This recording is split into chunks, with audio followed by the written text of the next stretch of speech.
ದೇಶದ ಅತಿದೊಡ್ಡ ರಾಬರಿ ಪ್ರಕರಣ ಇದೀಗ ರಾಜಕೀಯ ತಿರುವು ಪಡೆದುಕೊಂಡಿದೆ. ಬೆಳಗಾವಿಯ ಚೋರ್ಲಾಘಾಟ್ನಲ್ಲಿ ನಾಪತ್ತೆಯಾದ 400 ಕೋಟಿ ರೂಪಾಯಿ ಹಣ ಕಾಂಗ್ರೆಸ್ಗೆ ಸೇರಿದ್ದು ಅಂತ ಬಿಜೆಪಿಗೆ ಸೇರಿದ್ದು ಅಂತ ಕಾಂಗ್ರೆಸ್ ನಾಯಕರು ಈಗ ಕಿತ್ತಾಟಕ್ಕೆ ಇಳಿದಿದ್ದಾರೆ. ಅಸಲಿಗೆ ಆ ಹಣ ಯಾವ ಪಕ್ಷದ್ದು, ರಾಜಕೀಯ ಜಟಾಪಟಿ ಯಾಕೆ, ಬನ್ನಿ ನೋಡೋಣ.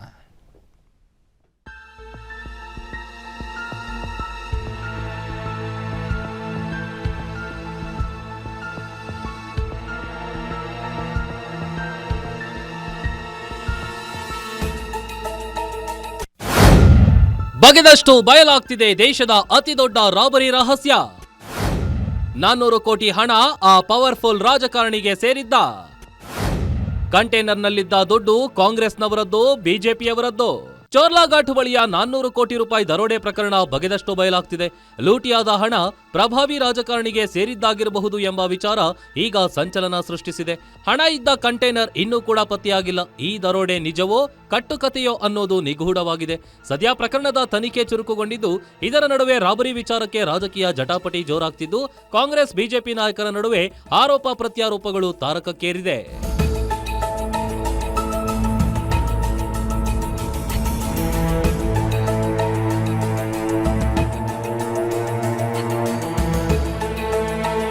$400 ಕೋಟಿ ರಾಬರಿಯಾದ ಹಣಕ್ಕೆ ಗುಜರಾತ್, ಮಹಾರಾಷ್ಟ್ರ ಮತ್ತು ಗೋವಾ ರಾಜ್ಯಗಳಿಗೆ ಲಿಂಕ್ ಇದೆ. ಈ 3 ರಾಜ್ಯಗಳಲ್ಲೂ ಯಾವ ಸರ್ಕಾರ ಇದೆ? ಗುಜರಾತ್ನಲ್ಲಿ ಬಿಜೆಪಿ 25 ವರ್ಷಗಳಿಂದ ಸರ್ಕಾರ ನಡೆಸುತ್ತಿದೆ. ಮಹಾರಾಷ್ಟ್ರದಲ್ಲಿ ಹಾಗೂ ಗೋವಾದಲ್ಲಿಯೂ ಅವರದ್ದೇ ಸರ್ಕಾರ ಇದೆ ಅಂತ ಪ್ರಿಯಾಂಕ್ ಖರ್ಗೆ ಕಿಡಿಕಾರಿದ್ರೆ, ಇಷ್ಟು ದಿನ ಯಾಕೆ ಈ ವಿಷಯವನ್ನ ಫಡ್ನವೀಸ್ ಗೌಪ್ಯವಾಗಿ ಇಟ್ಟಿದ್ರು? ಮಹಾರಾಷ್ಟ್ರ ಹಾಗೂ ಗೋವಾ ಸರ್ಕಾರಗಳು ದೇಶದ ಜನರಿಗೆ ಉತ್ತರವನ್ನ ನೀಡಬೇಕು. ನಮ್ಮ ಸರ್ಕಾರಕ್ಕೆ ಬೆರಳು ಮಾಡಿ ತೋರಿಸುವ ಮೊದಲು ಆತ್ಮಾವಲೋಕನ ಮಾಡಿಕೊಳ್ಳಲಿ ಎಂದು ಈಶ್ವರ್ ಖಂಡ್ರೆ ಕೇಸರಿ ನಾಯಕರ ವಿರುದ್ಧ ಆಕ್ರೋಶ ಹೊರಹಾಕಿದ್ದಾರೆ.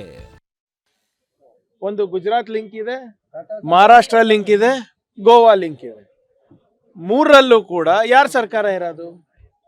ಗುಜರಾತ್ನಲ್ಲಿ ಬಿಜೆಪಿ ಸರ್ಕಾರ 25 ವರ್ಷದಿಂದ ಇದೆ. ಕಳೆದ 10-15 ವರ್ಷದಿಂದ ಮಹಾರಾಷ್ಟ್ರದಲ್ಲೇ ಅವ್ರ ಸರ್ಕಾರ ಇದೆ. ಗೋವಾನಲ್ಲಿ ಕೂಡ ಅದೇ ಪರಿಸ್ಥಿತಿ ನೋಡಿ. ಮೊದಲು ಇದು ಗೋವಾದಿಂದ ಬಂತು, ಮಹಾರಾಷ್ಟ್ರದಿಂದ ಬಂತು.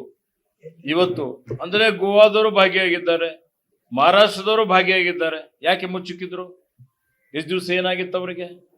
ತನಿಖೆಗೆ ಹೆಂಗ್ ಆದೇಶ ಮಾಡ್ತಾ ಇದ್ದಾರೆ? ಇನ್ನು ಕಾಂಗ್ರೆಸ್ ನಾಯಕರ ಆರೋಪಕ್ಕೆ ಪ್ರತಿಯಾಗಿ ಪರಿಷತ್ ವಿರೋಧ ಪಕ್ಷದ ನಾಯಕ ಛಲವಾದಿ ನಾರಾಯಣಸ್ವಾಮಿ ಕೌಂಟರ್ ಕೊಟ್ಟಿದ್ದಾರೆ. ಎಲ್ಲಾ ಚುನಾವಣೆಗೂ ಕಾಂಗ್ರೆಸ್ ಕರ್ನಾಟಕದಿಂದಲೇ ಹಣ ಕಳಿಸ್ತಾ ಇದೆ.